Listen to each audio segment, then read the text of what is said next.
Great India TV, हर खबर सच्चाई की। इस्लामपूर नामांतर प्रक्रियेत गंभीर अनियमितता 2005च्या मार्गदर्शक तत्वांचा भंग। संघर्ष समिती उच्च न्यायालयात। इस्लामपूर शहराचे नाव बदलून ईश्वरपूर करण्यासंदर्भात केंद्र सरकारने अधिसूचना जाहीर केल्यानंतर या निर्णयाविरोधात मोठा वाद सुरू झाला आहे। महाराष्ट्र संघर्ष समितीने या संपूर्ण प्रक्रियेवर गंभीर प्रश्नचिन्ह उपस्थित केले असून नामांतराचा निर्णय कायद्याला धरून नसल्याचा आरोप केला आहे। समितीचा दावा आहे की 2005 साली केंद्र सरकारने जाहीर केलेल्या अनिवार्य मार्गदर्शक तत्वानुसार कोणत्याही शहराचे नाव बदलताना विशेष कारण नमूद करणे बंधनकारक असते। हे कारण ऐतिहासिक, सांस्कृतिक किंवा भौगोलिक स्वरूपाचे असावे लागते, परंतु इस्लामपूरच्या नामांतराच्या प्रकरणात असे कोणतेही कारण शासनाच्या अहवालात नमूद केलेले नाही। एकट्या आमदार सदाभाऊ खोत यांच्या मागणीवर आधारित प्रस्ताव पुढे ढकलण्यात आला असून एखाद्या नेत्याची मागणी कधीही स्पेशल रिझन ठरत नसल्याचे समितीचे म्हणणे आहे। समितीचा आणखी आरोप असा आहे की संपूर्ण नामांतर प्रक्रिया पारदर्शक पद्धतीने राबवण्यात आलेली नाही, लोकमत विचारात घेण्यात आले नाही, नगर परिषदेचा ठराव घेण्यात आला नाही, जिल्हाधिकाऱ्यांच्या वस्तुनिष्ठ अहवाल सादर करण्यात आलेला नाही, तसेच मंत्रिमंडळाच्या ठरावात स्पेशल रिझनची स्पष्ट नोंद देखील नाही। या सर्व पायऱ्या पाळल्या नसताना प्रस्ताव केंद्राकडे पाठवण्यात आला, ज्यामुळे 2005 मार्गदर्शक तत्वांचा थेट भंग झाल्याचे समितीने नमूद केले आहे। या प्रक्रियेत सर्वात गंभीर बाब म्हणजे केंद्र व राज्य शासनाच्या आदेशातील विसंगती। केंद्र सरकारने अधिसूचनेद्वारे शहराचे नाव ईश्वरपूर असे घोषित केले असताना राज्य शासनाने नगरपालिकेला पाठवलेल्या पत्रात उरण ईश्वरपूर असा उल्लेख केला आहे। दोन वेगवेगळी नावे अधिकृत कागदपत्रात वापरणे ही कायदेशीरदृष्ट्या मोठी चूक आहे आणि राज्य शासनाला केंद्राने दिलेले नाव बदलण्याचा अधिकार नसल्याचा आरोप समितीने केला आहे। या गोंधळामुळे संपूर्ण नामांतराची विश्वासार्हता आणि कायदेशीरता संशयास्पद ठरत असल्याचे समितीचे म्हणणे आहे। समितीचे पदाधिकारी म्हणतात की या नामांतरामागे कोणतेही ऐतिहासिक किंवा सांस्कृतिक कारण नसून हा निर्णय राजकीय दबावाखाली घेतल्याचे दिसते। केंद्रानेच आपल्या मार्गदर्शक तत्वात नमूद केले आहे की नामांतर कोणत्याही राजकीय आग्रहावर न करता वस्तुनिष्ठ कारणांवर आधारित असावे। मात्र इस्लामपूर नामांतराच्या संपूर्ण प्रक्रियेत लोकशाहीची पायमल्ली झाल्याचे समिती सांगते। वरील सर्व कारणांमुळे ही अधिसूचना न्यायालयीन कसोटीवर टिकणार नाही आणि रद्द होण्याची पूर्ण शक्यता असल्याचा दावा समितीने केला आहे। इस्लामपूरची ऐतिहासिक व सांस्कृतिक ओळख लक्षात घेता शासनाने घेतलेला हा निर्णय चुकीचा असून त्याला कायदेशीर आव्हान देण्यासाठी समितीने उच्च न्यायालयात याचिका दाखल केली आहे। संघर्ष समितीचे अध्यक्ष शाकीर तांबोळी, कार्याध्यक्ष मकरंद कराळे, उपाध्यक्ष दिग्विजय पाटील तसेच पिराजी थोरवडे, रामचंद्र सोनवणे, दिलावर तांबोळी आणि जाकीर मुजावर यांनी संयुक्तपणे सांगितले की लोकभावनांना न विचारता कायदेशीर प्रक्रिया मोडीत काढून आणि शहराच्या ओळखीशी खेळ करणारा हा निर्णय आम्ही कडाडून विरोधात असून तो न्यायालयात आव्हान दिला आहे। 2014 साली भारतामध्ये मनोवादी फॅसिस्ट सरकार आलं आणि त्याचे परिणाम 2025 साली वाळवा तालुक्यातल्या इस्लामपूरच्या नागरिकांना भोगायला लागत आहेत। हे आम्ही 2014 सालीच सांगत होतो की यांचा विचार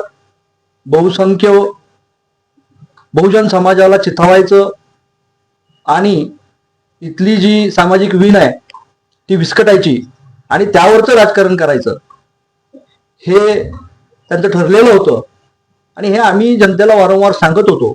आज आपण प्रत्यक्ष बघतोय कशा प्रकारे संस्था हाताशी धरून, संविधान पायदळी तुडवून, जनमत विचारात न घेता एखाद्या शहराचं नामकरण केलं जातं। नामकरण करत असताना कुठलीही ऐतिहासिक पार्श्वभूमी विचारात घेतली जात नाही आणि हे इस्लामोफोबिया पसरवण्यासाठीच केलेलं नामकरण आहे आणि ह्या सगळ्या काळ्या कृत्याचा केंद्र आणि राज्य सरकारचा आम्ही निषेध करतो महाराष्ट्र संघर्ष समिती म्हणून। आणि आम्ही दोन पातळीवर लढा इथून पुढे सुरू करणार आहोत। एक आहे सांस्कृतिक पातळीवरती, एक आहे कायदेशीर पातळीवरती। सांस्कृतिक पातळीवरती तुम्हाला मी सांगतो की या शहराचं महत्व म्हणजे 1634 साली डच प्रवासी होता, फिस्ट नावाचा, त्याच्या कागदपत्रांमध्ये इस्लामपूरचा उल्लेख आढळतो. त्याच्यानंतर कवी परमानंदांच्या शिवभारतमध्ये अफजल खानाच्या पाडावानंतर वधानंतर शिवरायांनी 23 गावं जिंकली. त्याच्यामध्ये उरुण, वाळवा या गावांचा समावेश झालेल्याची नोंद आहे. ही ऐतिहासिक पार्श्वभूमी एका बाजूला ठेवायची आणि प्रस्ताव करत असताना उरणाचं नाव वगळून प्रस्ताव करायचा आणि परत केंद्रानं इस्लामपूरचं ईश्वरपूर केलं ही नोटिफिकेशन असताना सरळ सरळ बेकायदेशीरपणे त्याच्यामध्ये उरुण लावायचं आणि उरुण ईश्वरपूर असं नामकरण करायचं. म्हणजे हे सगळंच कृत्य राज्य सरकारनं केलेलं, इथल्या पुढाऱ्यांनी केलेलं हे बेकायदेशीर आहे. हे संविधानाला धरून नाही. केंद्राचं जे काही नाव बदला संदर्भामध्ये त्यांनी मार्गदर्शक तत्वे घालून दिलेली आहेत त्यालाही धरून नाही. त्यामुळे हे बेकायदेशीर आहे आणि हे अनैतिहासिक आहे आणि हे लोकांनाही मान्य नाही. आणि क्रांतीभूमी वाळवा तालुक्यामध्ये असले प्रकार खपवून घेतले जात नाहीत हे सांगण्यासाठी आणि ह्या फॅसिस्ट मनुवादी सरकारला धारेवर धरण्यासाठी, जाग करण्यासाठी आणि संविधानानुसार चालण्यासाठी भाग पाडण्यासाठी आमचा हा लढा आहे, तो चालू राहील आणि आम्ही यात निश्चित विजयी होऊ असा विश्वास व्यक्त करतो आणि थांबतो. जय हिंद, जय महाराष्ट्र.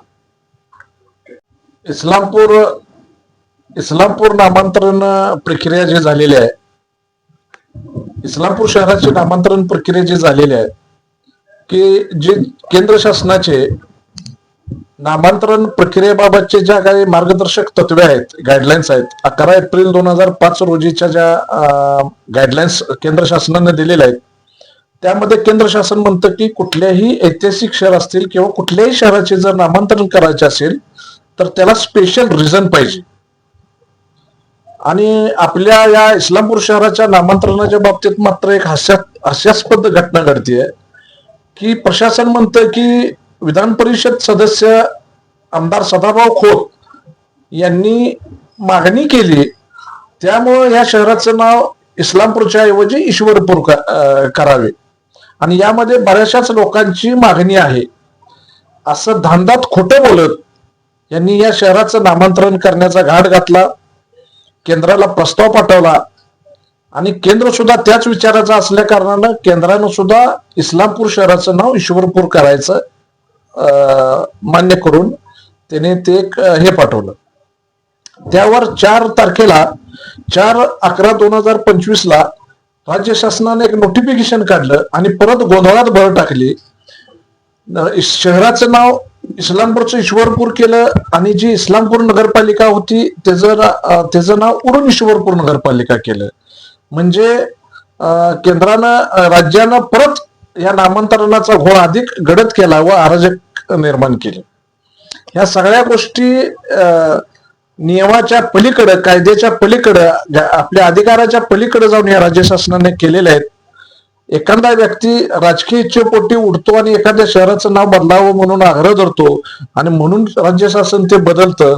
म्हणजे लोकशाही कुठे गेली, लोकभावना कुठे गेल्या, ह्या अत्यंत चुकीची घटना आहे. आणि त्यामुळेच या नामांतरणाच्या विरोधात महाराष्ट्र संघर्ष समिती म्हणून आम्ही माननीय उच्च न्यायालय कोल्हापूर खंडपीठामध्ये याचिका दाखल केलेली आहे. आणि या याचिकेमध्ये आमची सरळ मागणी अशी आहे की हे जे इस्लामपूर शहराचं नाव ईश्वरपूर केलेलं आहे आणि नगरपालिकेचं नाव उरुण ईश्वरपूर नगरपालिका केलेलं आहे, हे राज्य शासनाची जी काही अधिसूचना आहे या अधिसूचना रद्द करावी. हे शहराचं नाव जे होतं या शहराच्या नावामध्ये नाम विस्तार होऊन उरुण इस्लामपूर नाव प्रथम व्हावं. नंतर जे काही तुम्हाला नावं बदलायचे असतील ते नगरपालिकेच्या सभागृहात ज्या वेळेला बहुमत येतील, लोकप्रतिनिधी येतील, त्या आधारे तुम्ही ते करावं. राज्य शासनाच्या गाईडलाईन्सला बायपास करून करणार हे काम पूर्णपणे चुकीचं आहे. नगरपालिकेच्या सभागृहात कोणतंही लोकाभिमुख प्रतिनिधी नाहीयेत. प्रशासकानं 2 वेळेचा ठराव द्यायचा, राज्य शासनानं तो मंजूर करायचा, विधान परिषद सदस्यांनी ती मागणी करायची, राज्य शासनानं ती मंजूर करायची. हा सगळा पोरखेळ लावलेला आहे आणि या पोरखेळला आम्ही चॅलेंज केलेला आहे. आणि आमच्या मते आम्ही संविधान मानणारे लोक आहोत. संविधान आणि कायदा मानणारे आम्ही लोक असल्यामुळं हे झालेलं नामांतरण हे बेकायदेशीर झालेलं आहे त्यामुळं आमच्या मते या शहराचं नाव इस्लामपूर होतं आणि इस्लामपूर आहे. आणि मी तमाम शहरवासियांना आवाहन करू इच्छितो की शहराचं नामांतरण कुठल्याही पद्धतीनं झालेलं नाही. हे लोकांची दिशाभूल करण्याचं काम या लोकांनी केलेलं आहे. यांना नगरपालिकेच्या निवडणुकीत मुद्दे नव्हते, त्यामुळे हे नामांतरणाचा बागलबुवा पुढे करून नगरपालिका निवडणूक लढवली, लोकांची दिशाभूल केली. याचा आम्ही जाहीर निषेध करतो. आणि या आपल्या शहराचं नाव इस्लामपूर आहे आणि इस्लामपूरच राहणार. आधी प्रथम आपण नामविस्तार करूया. आम्ही उरणवासी आहे, उरण आमची अस्मिता आहे. उरणाचं नाव या शहराबरोबर जोडायचं काम आम्ही करतोय, त्याची मागणी करतोय, त्याचा पाठपुरावा करतोय. आणि निश्चितच उरण हे नाव आम्ही प्राथमिकता देऊन या शहराच्या नावाबरोबर जोडणार. नंतर जे काय नामकरणाचा विषय आहे तो नंतर लोकभावना घेऊन प्रोसिजर फॉलो करून जे काय व्हायचं आहे ते पुढच्या टप्प्यात होईल असं मी सांगतो. धन्यवाद.